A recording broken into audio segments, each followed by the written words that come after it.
Hello, energetic engineers. Welcome back to my YouTube channel, Engineering Zindabad. I'm Pragati Agrawal, and today I will be explaining you the timing and control section of 8085 microprocessor. आप लोगों में से कुछ सोच रहे होंगे कि वो डायग्राम कहाँ चला गया, तो कोई बात नहीं है भाई, स्पेस की वजह से मैंने उसको रिमूव कर दिया है इस वाले सेक्शन को एक्सप्लेन करने के लिए।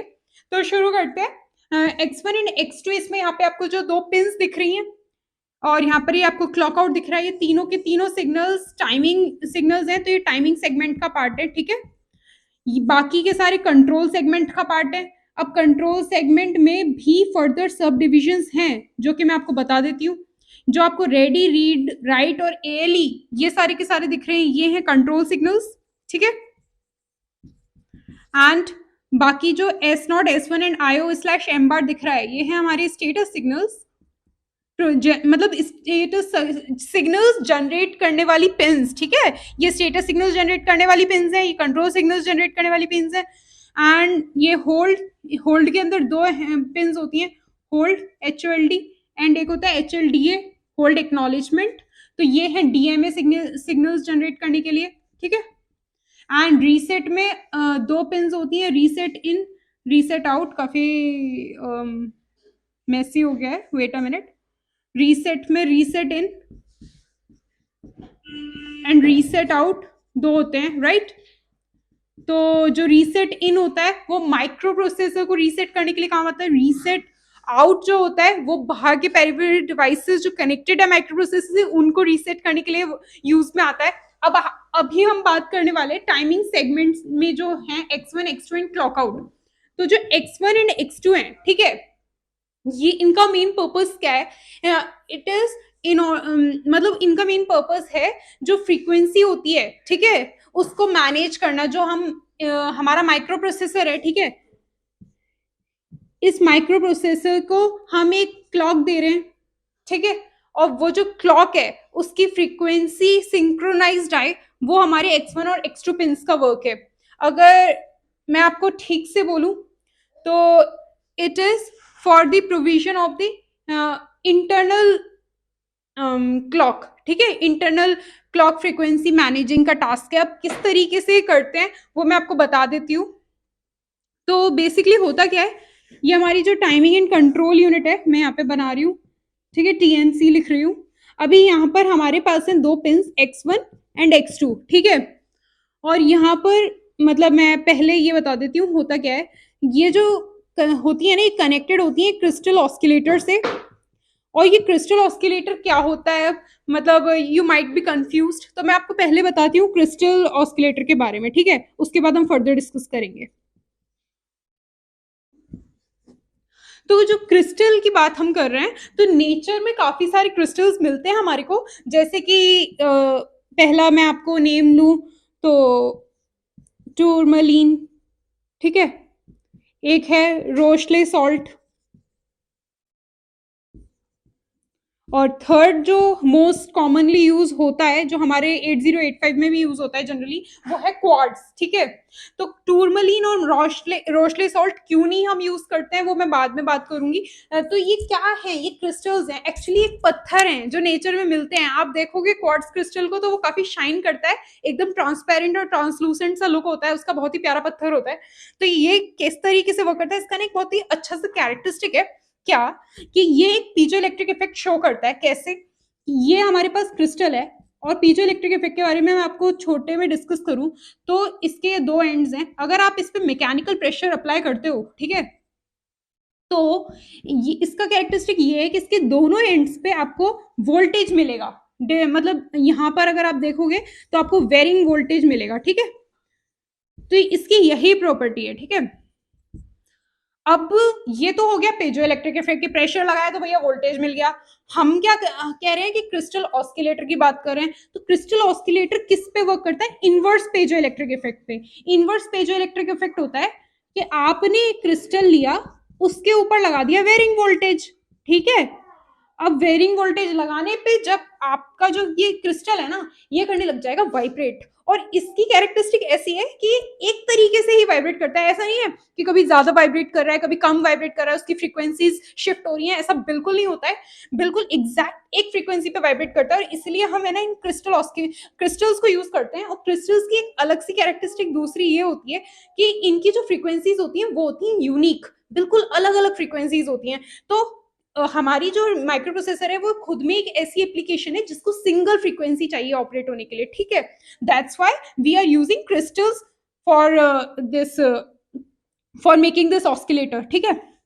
अब हाँ, हुआ क्या, यहाँ पे आपने वोल्टेज अप्लाई किया तो यहाँ पे ऑस्किलेशन प्रोड्यूस होंगे। कैसे? ये वाइब्रेट करने लग गया, तो वाइब्रेशंस जो होती हैं वो हमें ऑस्किलेशंस के फॉर्म में आउटपुट में मिलती हैं, ठीक है।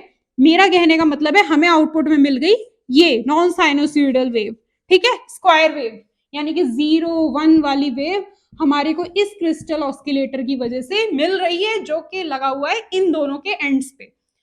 बहुत बढ़िया, ये मैंने आपको समझा दिया कि क्रिस्टल ऑस्किलेटर क्या होता है। अभी मैं आपको एक बात कह रही थी कि रोशले सॉल्ट और टूरमलीन को हम यूज नहीं कर सकते। क्यों नहीं कर सकते? क्योंकि भाई टूरमलीन के अंदर है ना, प्रॉब्लम ये है कि इसकी मैकेनिकल स्ट्रेंथ तो काफी अच्छी है, बट इसका जो आउटपुट आता है ना वेरिंग वोल्टेज का, वो कुछ ज्यादा खास नहीं है, ठीक है। तो इसलिए इसको यूज नहीं करते। रोशले सॉल्ट जो होता है उसके अंदर ये है कि इसको थोड़ा सा भी मैकेनिकल प्रेशर दोगे तो भी बहुत अच्छा आउटपुट जनरेट करे, and same goes you with vice versa thing. तो ना तो हम ये यूज करते हैं ना ये, हम जनरली इसको यूज करते हैं क्योंकि ये दोनों केसेस में काफी अच्छा रहता है, ठीक है, प्रेशर और मैकेनिकल हैंडलिंग पे भी, और जो वोल्टेज एप्लीकेशन है उस पर भी। तो ये मैंने थोड़ी एक्स्ट्रा नॉलेज आपको प्रोवाइड कर दी, बाकी मैं फर्दर कंटिन्यू करती हूँ। अब बात करते हैं हमारे माइक्रो प्रोसेसर 8085 की, वो किस पे ऑपरेट कर रहा है। तो वो ऑपरेट कर रहा है 3 मेगाहर्ट्ज पे। मैंने ये साइन क्यों बनाया है? तो मैंने ये इसलिए बनाया है क्योंकि भाई हम जो इसे इनपुट में दे रहे हैं ना वो है 6.144 मेगाहर्ट्ज, ठीक है। और इसको अप्रॉक्स लिखें तो ये होती है 6 मेगाहर्ट्ज। तो 6 मेगाहर्ट्ज पे ये ऑस्किलेशन हो रहे हैं इस क्रिस्टल के, तो इसको हाफ कर देंगे तो ये 3 मेगाहर्ट्ज मिलेगा, जिसपे हमारा माइक्रो प्रोसेसर ऑपरेट कर रहा है। तो ये आधा हो कैसे रहा है? हम जो फ्रीक्वेंसी के ऑस्किलेशन दे रहे हैं उसका आधा कैसे हो पा रहा है? तो वो हो रहा है हमारे टी फ्लिप फ्लॉप की वजह से, यानी कि टॉगल फ्लिप फ्लॉप की वजह से। अभी क्या होता है मैं बताती हूँ। तो यहाँ पर आप देखोगे कि इंटरनल सर्किटरी में यहाँ पर एक टॉगल फ्लिप फ्लॉप लगा हुआ है, ठीक है। अभी ये टॉगल फ्लिप फ्लॉप जो होता है ये क्या करता है, यहाँ पर इसके पास ये एक आउटपुट देता है, यहाँ पे आउटपुट को कॉम्प्लीमेंट देता है। ये हमने टॉगल फ्लिप फ्लॉप को क्लॉक दे दी और ये हमने इसको इनपुट दे दिया, ठीक है। अब मैंने यहाँ पे कुछ डायग्राम बना रखा है, ये मैंने आप लोगों के लिए पहले से इसलिए बना रखा था क्योंकि कंफ्यूजन ना हो समझने में। तो बात करते हैं इसकी, ये क्या है, कंफ्यूज मत होइए। जैसे ये तो हमने वो जो क्लॉक दी है टॉगल फ्लिप फ्लॉप को वो है, ठीक है, 0 1 0 1 जो कॉन्स्टेंटली चलती जा रही है, ठीक है। अभी हो क्या रहा है, हमारा टॉगल फ्लिप फ्लॉप कैसे वर्क करता है मैं बताती हूँ। एक टेबल बनाती हूँ उसमें मैं आपको समझाती हूँ कि अगर, ध्यान से समझना, ये तो इनपुट बना दिया मैंने, ये आउटपुट। अगर हम अपने टॉगल फ्लिप फ्लॉप को इनपुट में देते हैं 0, तो वो क्या करता है कि मतलब हमने 0 दिया और वो पहले से ही जो आउटपुट में हमारे पास चल रहा था कोई क्यू एन आउटपुट है ना, तो जो 0 दिया है तो वो बिल्कुल प्रीवियस स्टेट को दोहराएगा, मतलब रिपीट करेगा। आपने इसको 0 दिया तो वो देखेगा कि भैया मैं 0 हूं तो मैं 0 ही रहूंगा, मैं 1 हूं तो मैं 1 ही रहूंगा, तो वो एज इट इज रहेगा। पर अगर आपने इनपुट में दे दिया 1, तो वो टॉगल हो जाएगा, चेंज हो जाएगा, कॉम्प्लीमेंट हो जाएगा। क्या वो 1 था, उसने बोला कि अच्छा इनपुट में 1 आया, 1 आया तो वो 0 हो जाएगा, क्योंकि मैं 1 हूं मैं 0 हो जाऊंगा। अगर वो 0 है, वो बोलता है अच्छा मैं 0 हूं और इनपुट में 1 आया है, तो वो 1 हो जाएगा। तो ये हो गया टॉगल, ठीक है। ओके, तो उसी तरीके से मैंने ये डायग्राम को बनाया है, मैं आपको एक्सप्लेन करती हूँ, काफी सिंपल है। तो ये जो क्लॉक है ये हमारा इनपुट दे दिया मैंने। ये डायग्राम आप कैसे बना सकते हो एग्जाम में मैं अभी आपको एक्सप्लेन कर दूंगी, ज्यादा कंफ्यूज होने की जरूरत नहीं है, ओवरवेल मत होना इसे देखकर। तो लेट सपोज ये हमारा इनपुट है जो इस तरीके से एक एक टाइम पीरियड इस क्लॉक के को कवर कर रहा है, इस तरीके से ऑलमोस्ट, ठीक है। ये मैंने पहले क्यों बनाया थोड़ा, तो मैं आपको बता दूंगी, एग्जाम में आप लिख पाओगे उसे। मतलब बना पाओगे, इसे बिना देखे भी आप बना पाओगे खुद का कोई एग्जाम्पल लेके। तो ये सपोज मैंने इनपुट सिग्नल दिया है, ठीक है। अब उसके बाद क्या हुआ, हमारा जो क्यू एन है, राइट, आउटपुट, हमारा आउटपुट क्यू एन और क्यू एन बार। तो क्यू एन क्या देखकर, मैंने आपको क्या बोला, ये है हमारे फ्लिप फ्लॉप का आउटपुट। सपोज हमारा क्यू एन इनिशियली था 0, ठीक है। तो भैया ये बोला मैं 0 हूं, ये चलता गया चलता गया, ये चलता गया, ये चल यहाँ से शुरू हुआ ये, ठीक है। ये चलता गया चलता गया, इसने बोला अच्छा 1 आया, तो ये टॉगल कर गया, ठीक है। यहाँ से ये स्टार्ट हुआ है, इसने बोला कि अच्छा मैं 0 हूँ, तो मैं चलता गया चलता गया। अभी इसने बोला कि अच्छा यहाँ पे क्या आ रहा है, आई एम सॉरी, यस, ये यहाँ पर 0 था, चलता गया, 1 आया, टॉगल हो गया, फिर चलता जा रहा है, फिर से राइजिंग एज आई। राइजिंग एज पे हमने एज्यूम किया है कि राइजिंग एज पे फंक्शन परफॉर्म करेगा, मतलब राइजिंग एज पे चेक करेगा कि इनपुट क्या है। तो चला, दोबारा से एक्सप्लेन करते हैं। ये यहाँ से आ रहा था, इसने बोला कि अच्छा 0 है इनपुट में, कुछ भी नहीं करेगा, नॉर्मल प्रीवियस स्टेट में रहेगा अपने, तो निकलता गया, जैसा इसका प्रीवियस स्टेट था वैसा ही अब इसका आगे का स्टेट। 1 आ गया, टॉगल कर गया। अब आगे बढ़े, राइजिंग एज पे 0 आ गया, भाई मैं तो वही रहूंगा जो पहले था, चलता गया चलता गया। भाई 1 आ गया राइजिंग एज पे, तो भाई टॉगल कर गया, टॉगल करके चल रहा था। इसने बोला अच्छा 0, 0 पे मैं वही रहूंगा, तो चलता गया चलता गया। अरे 1 आ गया, टॉगल कर गया, फिर चलता गया। अभी यहाँ पे 0 क्या रहेगा, पिछला वाला स्टेट, तो चलता गया। बोलो 1 आ गया, टॉगल कर जाओ, ठीक है। इस तरीके से हमारी इस जो वेव फॉर्म है हमारे को आउटपुट में मिल गई। क्यू एन बार क्या है, कॉम्प्लीमेंट। अगर यहाँ पर लो है तो यहाँ पर हाई कर दो, यहाँ पर हाई है तो यहाँ पर लो कर दो। हाँ, तो मैंने कहा था कि यहाँ अगर 6 मेगा हर्ट्ज दिया, ठीक है, तो यहाँ आपको आउटपुट में 3 मेगा हर्ट्ज मिल रहा है, जो कि माइक्रो प्रोसेसर जिस पे ऑपरेट करता है। तो कैसे फ्रीक्वेंसी हाफ हो रही है, तो हम जानते हैं कि टाइम पीरियड जो होता है वो फ्रीक्वेंसी का इनवर्सली प्रोपोर्शनल होता है। अगर टाइम पीरियड ट्वाइस होगा तो फ्रीक्वेंसी क्या हो जाएगी, हाफ। तो सीधी बात है भाई, यहाँ पे टाइम पीरियड क्या हुआ, डबल हो गया। कैसे, यहाँ पर एक हाई और एक लो को मिला के बनता है एक पूरा टाइम पीरियड। तो ये टाइम पीरियड देख लो, और एक ये टी डैश देख लो, नीचे वाली वेव जो हमारे को मिली है आउटपुट में फ्रॉम दिस इनपुट, इसका टाइम पीरियड देख लो, डबल नहीं हो रहा है, इसका हो रहा है ना। तो क्योंकि टाइम पीरियड डबल हो गया, हमारी फ्रीक्वेंसी हो गई हाफ, और इस तरीके से हमारी ये जो फ्रीक्वेंसी है हाफ हो जाती है।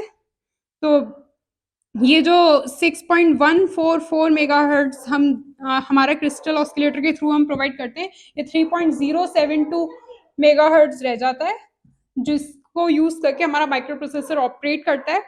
सो या अभी मैंने क्लॉक आउट के बारे में शायद आपको नहीं बताया।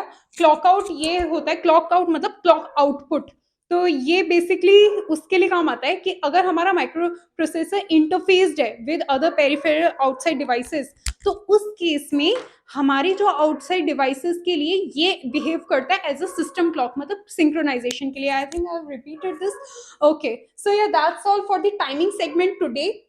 आई hope you guys understood what I tried to explain. Last ये चीज और रह गई थी कि डायग्राम कैसे बनाओगे। भाई याद रखना कि ऑलमोस्ट एक जो टाइम पीरियड है ना इस क्लॉक का, जो आप इनपुट कर रहे हो उसको कवर करना है। और थोड़ा पीछे मैंने इसलिए लिया है क्योंकि हर बार राइजिंग एज पे चेक कर रहा है, तो चेक करते वक्त ये लो या हाई चेक करता है। तो भाई राइजिंग, जस्ट राइजिंग एज पे आप चेंजेस करोगे ना, तो फिर वो एग्जामिनर को समझ नहीं आएगी, है ना बात। तो वो उसी टाइम पे अगर आप इनपुट में ही चेंज कर दोगे तो फिर उसको कंफ्यूजन हो जाएगा राइजिंग एज पे चेक करते वक्त, ठीक है। मतलब क्लॉक की राइजिंग एज पे चेक करते वक्त उसको एकदम एग्जैक्ट हाई या लो दिखे, इसलिए मैंने ये थोड़ा पहले बनाए हैं, ठीक। So that's all for this video. I hope you understood it, whatever I have tried to explain here. I will be further explaining these